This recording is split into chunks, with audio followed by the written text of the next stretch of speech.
Hello दोस्तों, मैं शिवम कुमार बहुत स्वागत करता हूं आपके अपने number 1 channel the Shivam classes पर।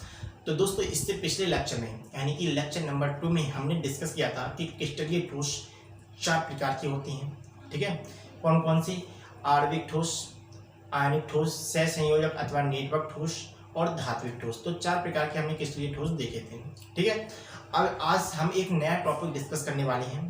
ठीक है, जिसका नाम है क्रिस्टल जालक। क्या है? क्रिस्टल जालक। अभी क्रिस्टल जालक क्या होता है? बहुत ही इंपॉर्टेंट आपका ये टॉपिक होने वाला है। ठीक है ना, और बहुत ही इंटरेस्टिंग टॉपिक है ये। ठीक है, क्लास 12 की केमिस्ट्री में अक्सर एग्जाम में सबसे ज़्यादा टॉपिक इसी पर, सबसे ज़्यादा जो क्वेश्चन होते हैं वह इसी पर बनते हैं।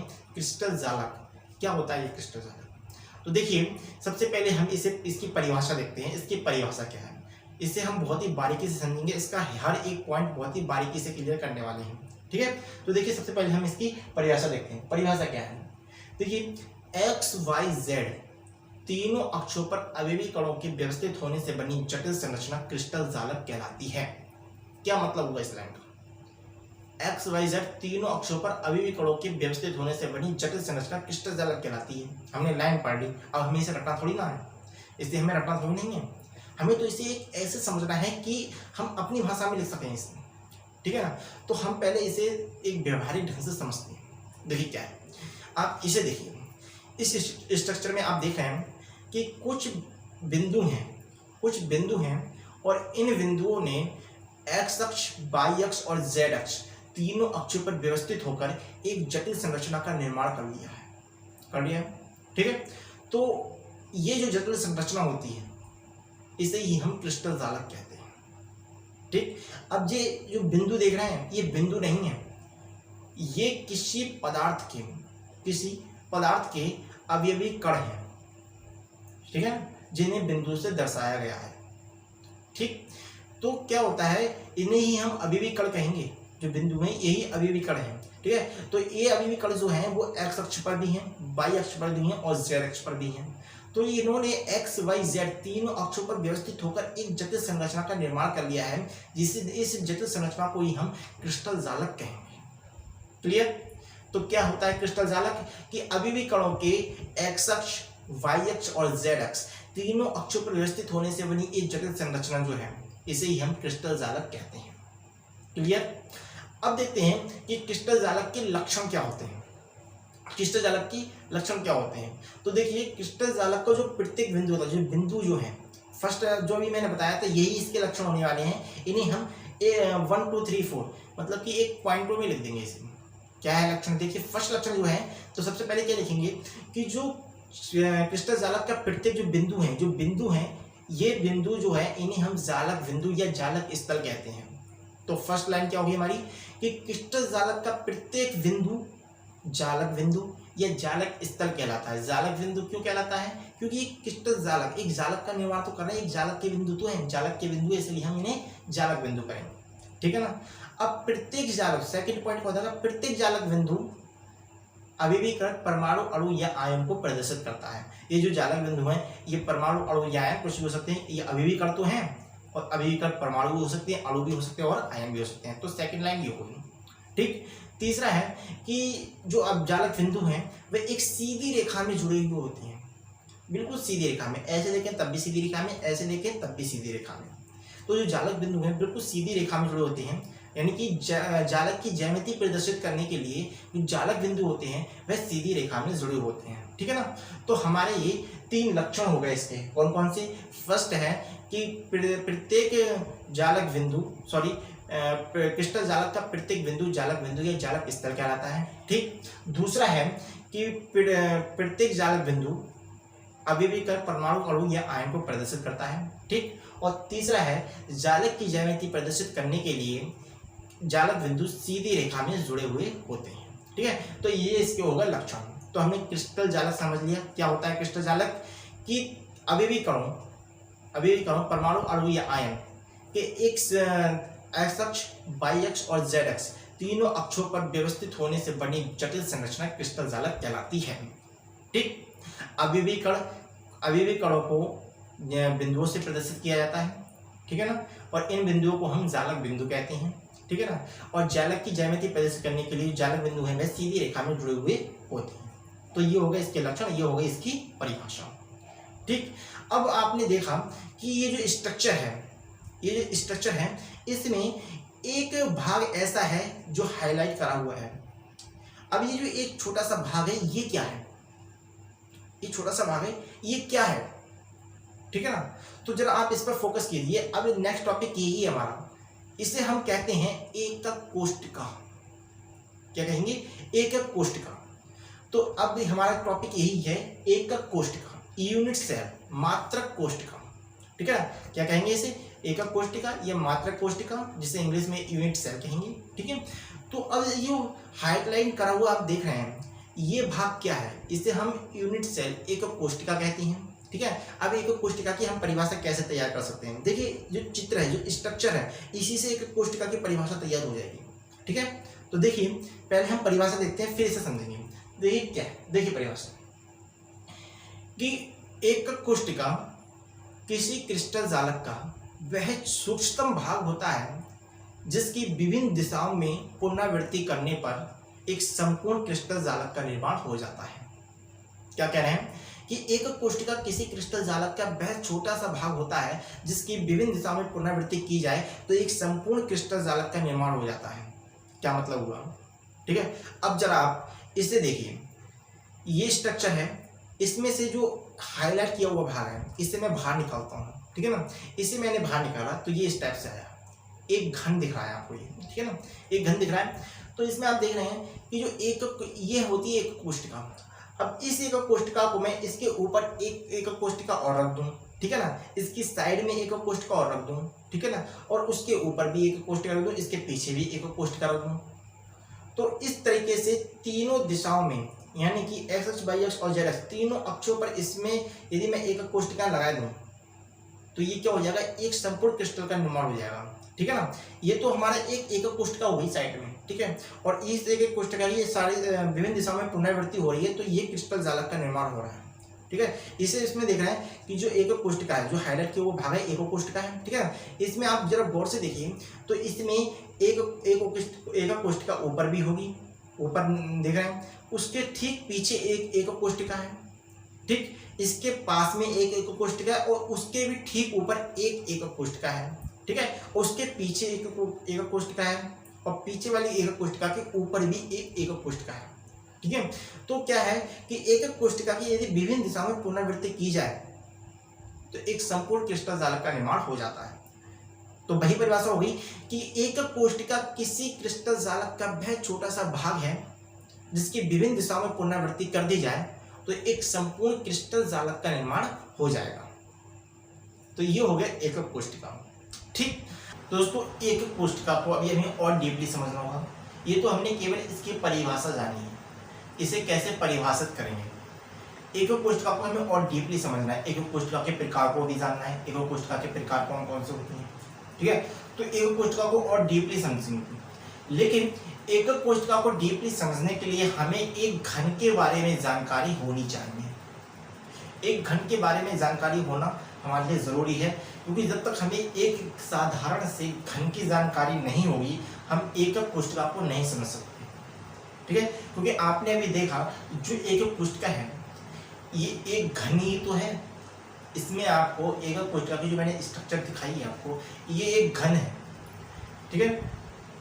अभी हमने देखा कि ये एकक कोष्ठिका, लेकिन फिलहाल में इसका रियल स्ट्रक्चर ऐसा नहीं होता है। एकक कोष्ठिका ये तो केवल एक अध्ययन के तौर पर इस तरीके की इसकी स्ट्रक्चर दिखा देते हैं, लेकिन रियल स्ट्रक्चर ऐसा नहीं होता है, ठीक है। तो फिलहाल में हमें एकक कोष्ठिका को जानने के लिए एक साधारण से घन की नॉलेज होना बहुत जरूरी है, ठीक है। तो घन का बेसिस जानते हैं, ठीक है। घन में कोनों की संख्या कितनी होती है, घन में फलकों की संख्या कितनी होती है, घन में किनारों की संख्या कितनी होती है, घन केंद्रों की संख्या कितनी होती है, घन के विकर्णों की संख्या कितनी होती है और फलक के विकर्णों की संख्या कितनी होती है, ये सब यहाँ पर हमें अभी जानना है, ठीक है। बेसिक सी चीज है घन के बारे में, बहुत ही बेसिक सी। तो सबसे पहले देखिए कि घन में कोने कितने होते हैं। पहले मैं आपको एक घन दिखाता हूँ, ठीक है, उस पर फोकस करेंगे और उस पर फोकस करके ही जो मैंने अभी आपसे 5 से 6 जो बिंदु बताए, जो पॉइंट बताए हैं, इसके बारे में उस स्ट्रक्चर को देखेंगे और उस पर फोकस करेंगे। ठीक है, फाइंड करेंगे कि कोने कितने हैं, किनारे कितने हैं, फलक कितने हैं, घन कितने हैं, घन के केंद्र कितने हैं, घन के विकर्णों की संख्या कितनी है, घन और फलक के विकर्णों की संख्या कितनी है। तो जरा इससे देखिए आप, इसमें ये जो केंद्र जो घन है, इस घन पर आप फोकस कीजिए और सबसे पहले फाइंड कीजिए किनारों की कोनों की संख्या। कोने कितने हैं इसमें, कितने कोने बना सकते हैं इस घन में, कितने कोने फाइंड कर सकते हैं, ये देखिए जरा इसमें। तो आप जरा देखिए कि जो घन है कुछ लाइनों से तो बना है, कुछ हमने लाइनें खींच रखी हैं। ठीक है, कुछ लाइनें खींच रखी हैं जिससे ये घन बना है। ठीक है, तो आप जरा फोकस करना कि ये 3 लाइनें हैं, 3 लाइनों का जो बिंदु होगा, 3 लाइनें जहां पर जुड़ेंगी, जिस बिंदु पर जुड़ेंगी, जिस पॉइंट पर 3 लाइनें जुड़ेंगी, वह एक कोना होगा, वह एक कोना होगा। घन में 3 लाइनें जिस बिंदु पर जुड़ेंगी वह उसका एक कोना होगा। समझ रहे हो, जिस बिंदु पर 3 लाइनें जुड़ेंगी एक कोना बनेगा। तो ऐसे टोटल कितने कोने बन सकते हैं, तो हम देखेंगे कि जिस बिंदु पर 3 लाइनें जुड़ेंगी। ठीक है, अब फाइंड कीजिए एक एक कर, जहां जहां 3 लाइनें जुड़ेंगी वहां पर एक गोला बना दीजिए, जहां जहां 3 लाइनें बनेंगी वहां एक गोला बना दीजिए। ठीक है, तो हम देख रहे हैं कि इस बिंदु पर यहाँ पर 3 लाइनें जुड़ रही हैं, एक गोला यहाँ पर बन गया, एक कोना यहाँ पर हो गया। इसी प्रकार से इस साइड में भी 3 लाइनें जुड़ रही हैं, एक कोना बन रहा है। ठीक है, एक कोना यहाँ पर हो गया। तो इस तरीके से हम जब सारे कोने फाइंड करेंगे, सारी लाइनों को देखेंगे बढ़िया करके, तो हमें टोटल 8 कोने प्राप्त होंगे। ठीक है, फोकस करते रहिए, इसमें मैं बना के दिखा भी रहा हूँ आपको, फोकस करते रहिए। एक कोना ये हो गया आपका, ठीक है, दूसरा कोना ये हो गया, तीसरा कोना ये हो गया, चौथा कोना ये आ गया, 5वां कोना भी आ गया, 6वां कोना ये आ गया, 7वां कोना ये आ गया और 8वां कोना ये आ गया। तो टोटल 8 कोने बनेंगे, मतलब 8 पॉइंट ऐसे होंगे जहां पर 3-3 लाइनें जुड़ रही होंगी। 8 पॉइंट ऐसे हैं जहां पर 3-3 लाइनें जुड़ रही हैं। कोना क्या होगा, जहां पर किसी घन की 3 लाइनें, कोना क्या होगा, किसी घन की 3 लाइनें जहां पर जिस पॉइंट पर जुड़ रही हैं, जिस पॉइंट पर जुड़ रही हैं वही एक कोना होता है। तो ऐसे हमें टोटल 8 कोने फाइंड होंगे। ठीक, ऐसे समझ लेते हैं। अगर ऐसे भी समझ में नहीं आया हमें तो एक दूसरे तरीके से समझते हैं। कैसे, जैसे आप अपने जिस कमरे में बैठे हुए हैं, ठीक है ना, चाहे कोई सी भी 2 दीवार ले लीजिए, किसी भी 2 दीवारों पर फोकस कीजिए। 2 दीवारों पर फोकस ना करें तो आप केवल अपनी फर्श और छत, इन दोनों पर फोकस कीजिए। ठीक है, और देखिए ऊपर कि जो छत है उस पर कितने कोने हैं, छत है उस पर कितने कोने हैं। तो आप देखेंगे कि छत है उस पर 4 कोने हैं, 1 2 कोने हो गए। ठीक है ना, और ठीक उसी के सामने 2 कोने होंगे, 3 4। तो छत पर 4 कोने हुए और 4 कोने बनेंगे हमारे फर्श पर। तो टोटल कितने कोने हो गए, 8 कोने। इसी प्रकार से इस फलक में देख लीजिए, ऊपर का फलक देखिए, इस पर 4 कोने नजर आ रहे हैं आपको। ठीक है, नीचे का फलक देखिए, इस पर भी 4 कोने नजर आ रहे हैं। तो टोटल कितने कोने हो गए, 8 कोने। तो घन के कोनों की संख्या कितनी होती है, 8 होती है।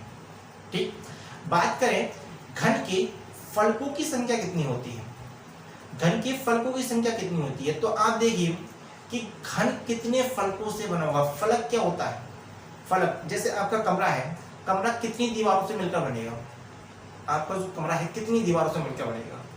ठीक है, तो आप देखिए जरा कमरे में, आप कमरे में नजर आ रही है, अपने कमरे में आपको जो कमरा है भाई एक घन ही तो है। आपका जो जिस कमरे में आप बैठे हुए हैं वह एक घन है, घन है और आपका कमरा ये कितनी दीवारों से बना है, फोकस कीजिए कितनी दीवारों से बना है। तो आप देख रहे हैं कि घन कमरा जो है 4 दीवारें तो आपकी होगी। ठीक है, 4 दीवारें होंगी, 4 दिशाओं की 4 दीवारें। ठीक है, और एक होगी आपकी छत, 5 हो गई। ठीक है, एक होगी आपकी फर्श, कितनी, 6। तो कमरा जो है वह 6 दीवारों से मिलकर बना है, कितनी, 6 दीवारों से। ठीक है, छत को भी दीवार कह लें, फर्श को भी दीवार कह लें। तो टोटल कितने फलक मिलेंगे आपको? कमरा बंद कब हुआ? जब छत बनी और जब फर्श बनी, जब चारों तरफ से दीवारें बनी, तो एक कमरा तैयार होता है। कमरा कैसा होता है? घन ही तो होता है ना। तो छत फर्श 2 फलक ये हो गए, ठीक है, और साइड की 4 दीवारें, 4 फलक ये हो गए। तो 4 और 2 6। तो आप इस घन पर भी फोकस कर लीजिए। एक फलक ऊपर वाला हो गया, ठीक है, एक फलक छत हो गई, एक फलक छत हो गई, ऊपर वाला फलक, एक फलक नीचे फर्श वाला हो गया, ठीक है, दूसरा फलक साइड वाला हो गया, तीसरा फलक इधर वाला हो गया, चौथा फलक सामने वाला हो गया, और 5वां फलक पीछे वाला हो गया, ठीक है, और 6ठा फलक उधर की साइड वाला हो गया। टोटल कितने फलक हो गए? 6 फलक हो गए, ठीक है। या मैं जिस कमरे में खड़ा हूँ, मैं जहां पर खड़ा हुआ हूँ, मैं जहां पर खड़ा हूँ, ठीक है ना, एक फलक तो मेरे सामने होगा, मेरे पीछे होगा, ठीक है, ब्लैक स्क्रीन देख रहे हैं आप, एक फलक तो पीछे होगा, ठीक है, एक फलक आगे होगा जहां पर ये कैमरा चल रहा है, ठीक, 2 हो गए। एक फलक मेरी इधर की साइड में होगा, 3 हो गए। एक फलक मेरी इधर की साइड में होगा, 4 हो गए। एक फलक ऊपर होगा, 5 हो गए, और एक फलक नीचे होगा, 6 हो गए। तो टोटल कितने फलक होंगे किसी घर में? 6 फलक होंगे, ठीक है। बात करें घन में किनारों की संख्या कितनी होती है, घन में किनारे कितने होते हैं, तो आप देखेंगे कि किनारे क्या होते हैं, किनारे क्या होते हैं, घन में किनारे कितने होते हैं? तो कोई घन जितनी लाइनों से बना होता है, उन लाइनों की संख्या को ही किनारे कहते हैं। ऐसे समझ लिए कि कोई घन है, कोई घन बनाने के लिए हमें कितनी लाइनें खींचनी पड़ेंगी, कोई घन बनाने के लिए हमें कितनी लाइनें खींचनी पड़ेंगी, जितनी लाइनें खींचनी पड़ेंगी जितनी लाइनें खींचनी पड़ेंगी, उन लाइनों की संख्या को ही हम किनारे कहेंगे, ठीक है। किनारे क्या है? किसी घन को खींचने के लिए जितनी लाइनें खींचनी होती हैं वह किनारे होते हैं, ठीक है। तो आप जरा अपनी कॉपी पर ही बना लीजिए, या ऐसे समझ लीजिए, मैंने ये घन तैयार किया, तो एक लाइन मैंने ये खींचनी पड़ी मुझे, ठीक है, दूसरी लाइन मुझे ये वाली खींचनी पड़ी, तीसरी लाइन मुझे ये वाली खींचनी पड़ी, और चौथी लाइन मुझे ये वाली खींचनी पड़ी, 5वीं लाइन मुझे ये वाली खींचनी पड़ी। सॉरी, एक लाइन ये होगी, दूसरी लाइन ये होगी, तीसरी लाइन ये होगी, और चौथी लाइन ये होगी। एक फलक, ऊपर का एक फलक 4 लाइनों से बना, ठीक है, नीचे का एक फलक 4 लाइनों से बना। तो जब ये 2 फलक तैयार हो गए, ठीक है, तो इन फलकों को, ऊपर और नीचे के फलकों को जोड़ने के लिए हमने साइड में 2 लाइनें खींच दी, साइड में ऊपर के फलक का एक कोना और ऊपर के फलक की साइड का एक कोना, इन दोनों को मिला दिया, ठीक है, और दूसरी साइड के ऊपर के फलक का एक कोना नीचे के एक कोने से मिला दिया, उसके पीछे का एक कोना उसके नीचे फलक से एक मिला दिया।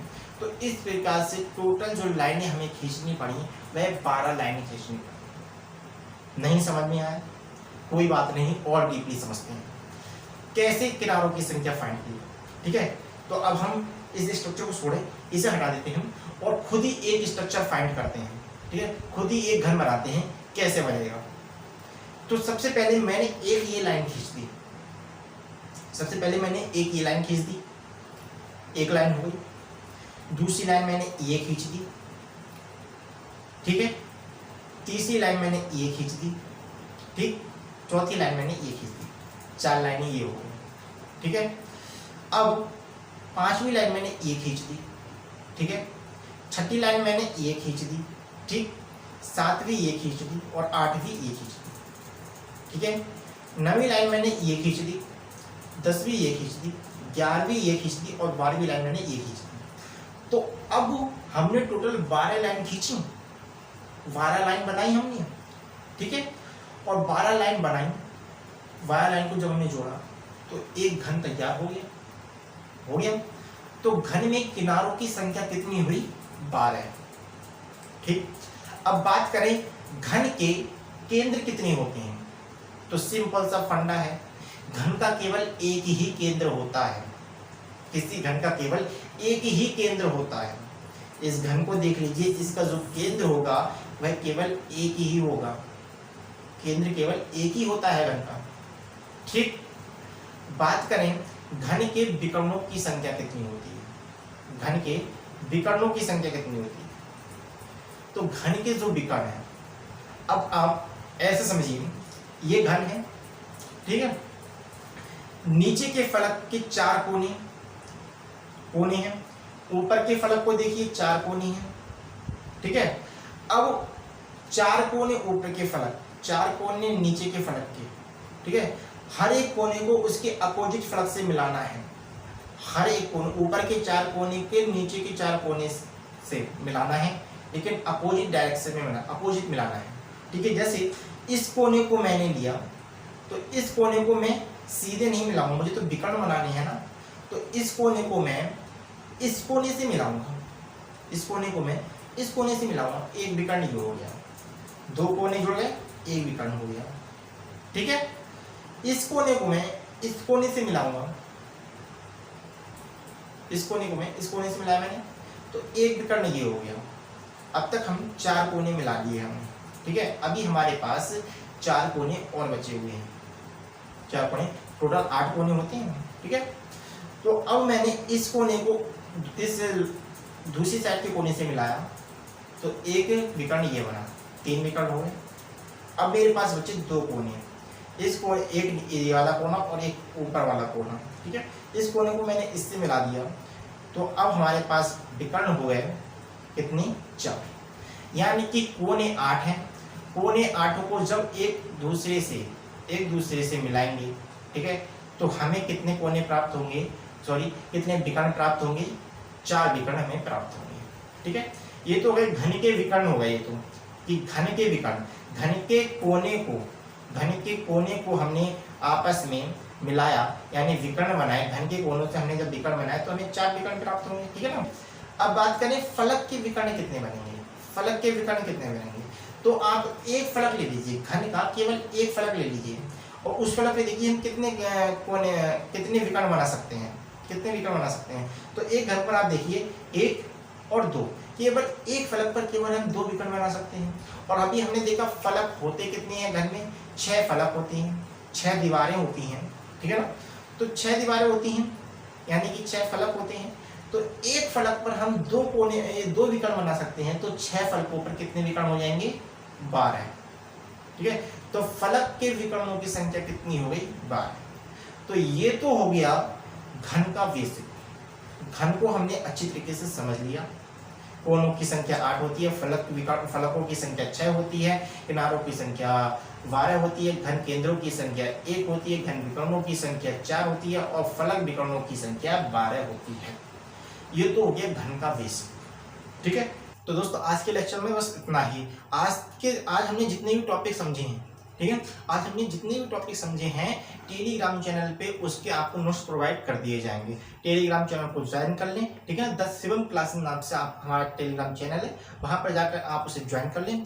और तब तक के लिए यदि वीडियो पसंद आई हो तो वीडियो को अपने दोस्तों में ज़्यादा से ज़्यादा शेयर कीजिए, इसे लाइक कीजिए, और चैनल को यदि सब्सक्राइब नहीं किया हो तो चैनल को जल्द से जल्द सब्सक्राइब कर लीजिए। तब तक के लिए हंसते रहिए, मुस्कुराते रहिए और पढ़ते रहिए। जय हिंद।